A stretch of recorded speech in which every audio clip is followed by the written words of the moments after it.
With better understanding about the way that addiction is actually working in the brain itself, it's come to be seen that addiction is not a character flaw or a fault of yours.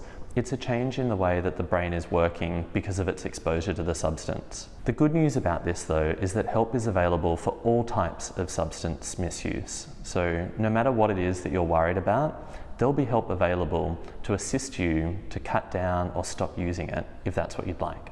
I'm Benjamin Vaness. I'm a child and adolescent psychiatrist and a Jed consulting expert.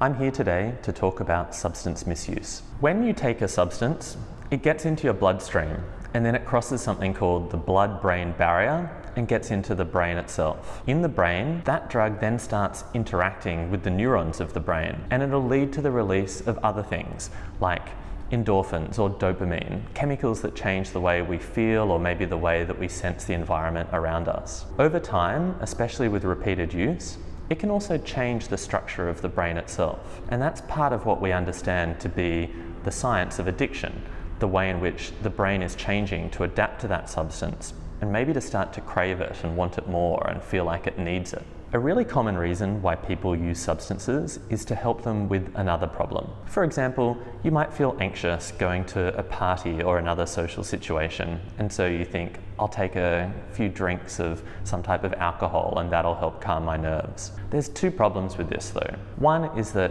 it's not always actually as helpful as we think.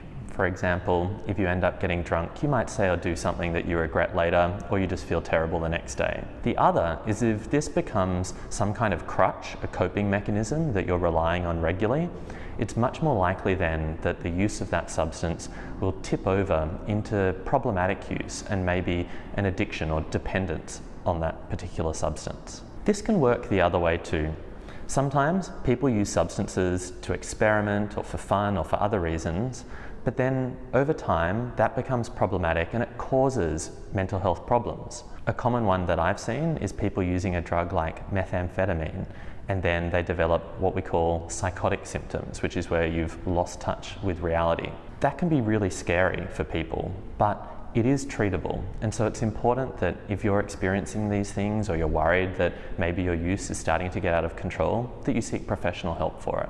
A lot of help is available. If you're struggling with substance use, know that you're in good company. Most of these drugs are designed or they act in a way which can lead to dependence. It's not something that you've done. As a mental health professional, I see people with substance use problems, and the way that I think about it is that if you're coming to me for help, it's not because you're weak, it's actually because you're strong. I really like it when people are able to recognize that they're having a problem with a substance and they want help with that, because it shows that they have some insight and understanding about the harms of what's going on for them, and they also have the maturity and confidence to be able to ask for assistance with it. That's a really smart thing to do, because if we don't know about the problem, we can't help you with it, but there's lots available for us to assist you and to make you feel better and to cut down or stop using the substance if that's what you'd like.